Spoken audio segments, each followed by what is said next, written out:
Hit man hit wicket అయ్యాడు. తన ఆటతో ఎన్నో మ్యాచ్లను మలుపు తిప్పిన ప్లేయర్ అదే ఆటతో ఇప్పుడు అత్యంత అవమానకర పరిస్థితులను ఎదుర్కొంటున్నాడు. తన కెప్టెన్సీతో ఎన్నో చారిత్రాత్మక విజయాలను అందించిన కెప్టెన్ అదే కెప్టెన్సీ తీరుతో విమర్శలు ఎదుర్కొంటున్నాడు. పరుగుల్లో ఫెయిలియర్, పరుగులు చేయించడంలో ఫెయిలియర్, మొత్తానికి అనేక విమర్శలతో ఏకంగా ముందుండి నడిపించాల్సిన సారథి బెంచ్కే పరిమితమయ్యాడు. అయితే రోహిత్ దూరమైంది కేవలం మ్యాచ్కే కాదు, మొత్తం టెస్ట్ క్రికెట్కేనా? టెస్టుల్లో రోహిత్ శర్మ సేవలు ముగిసినట్టేనా? ఓ కెప్టెన్ను పక్కన పెట్టడం దేనికి సంకేతం? బౌలర్ గవాస్కర్ సిరీస్ తర్వాత రిటైర్మెంట్ ప్రకటిస్తాడా? రోహిత్ తన ఆఖరి టెస్టును ఆడేశాడా? సిడ్నీ టెస్టులో రోహిత్ శర్మ ఆడలేదు.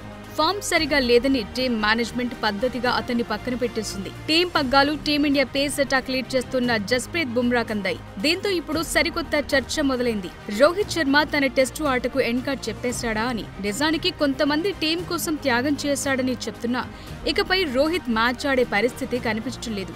ఎందుకంటే ఈ మ్యాచ్లో గెలిస్తే టీమిండియా జూన్లో WTC ఫైనల్స్ ఆడుతుంది. అప్పటి వరకు టెస్టు మ్యాచ్ ఆడేది లేదు. అందుకే రోహిత్ ఇక టెస్టులకు వీడ్కోలు పలకబోతున్నాడన్న ప్రచారానికి బలం చేకూరింది.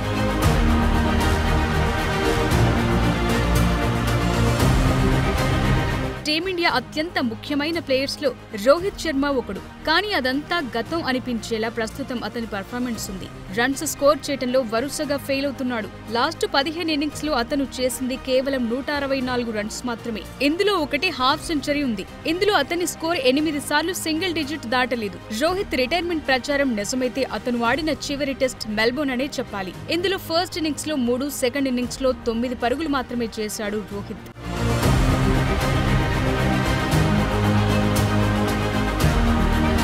రోహిత్ నిజంగానే రిటైర్మెంట్ ప్రకటిస్తే ఇది అవమానకరమైన ఎగ్జిట్ అనే చెప్పాలి. ఎందుకంటే తన చివరి మ్యాచ్ ఘనంగా ముగించలేకపోయాడు. అతడికి ఏ గాయం లేదు, మరే సమస్య లేదు. కానీ అతన్ని టీం మేనేజ్మెంట్ పక్కన పెట్టేసింది. ఇక నీ ఆట చాలు బాబు అంటూ అతన్ని పక్కన పెట్టింది టీం మేనేజ్మెంట్. అంతేకాదు ఓ కెప్టెన్ ని సరిగా ఆడటం లేదని పక్కన పెట్టడం టీమిండియా హిస్టరీలో ఇదే తొలిసారని చెప్పాలి. అతను కనుక రిటైర్మెంట్ ప్రకటిస్తే సెండ్ ఆఫ్ మ్యాచ్ లేకుండానే అతను ఆటకు అల్విదా పలికినవాడవుతాడు.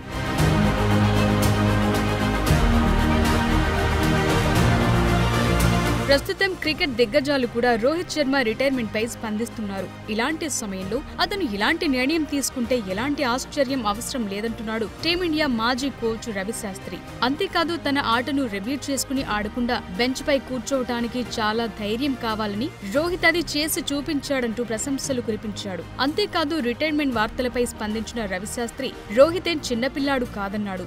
సో రోహిత్ రిటైర్మెంట్ అనౌన్స్మెంట్ కు మూడ్ సెట్ అవుతుందనే చెప్పాలి.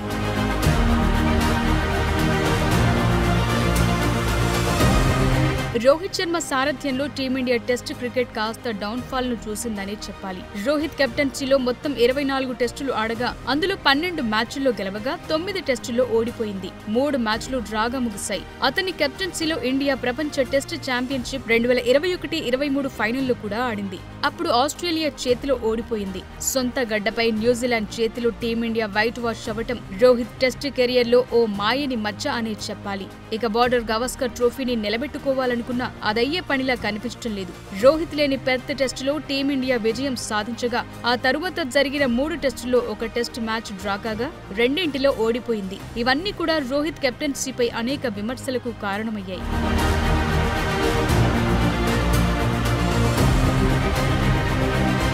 వీటన్నింటికంటే ఆఖరి టెస్టులో అతన్ని పక్కన పెట్టడం రోహిత్ కు పెద్ద దెబ్బనే చెప్పాలి. టీం మేనేజ్మెంట్ ఇవ్వకనే అతనికి ఓ హింట్ ఇచ్చినట్టే ఇది. మరి ఈ విషయం రోహిత్ కు అర్థమైందా లేదా అనేది ఇప్పుడు అసలు సందేహం. సిడ్నీ టెస్టులో టీమిండియా గెలిచి WTC ఫైనల్స్ కు చేరితే రోహిత్ ఆడుతాడా లేదా అనేది ఇప్పుడు ఇంట్రెస్టింగ్ క్వశ్చన్.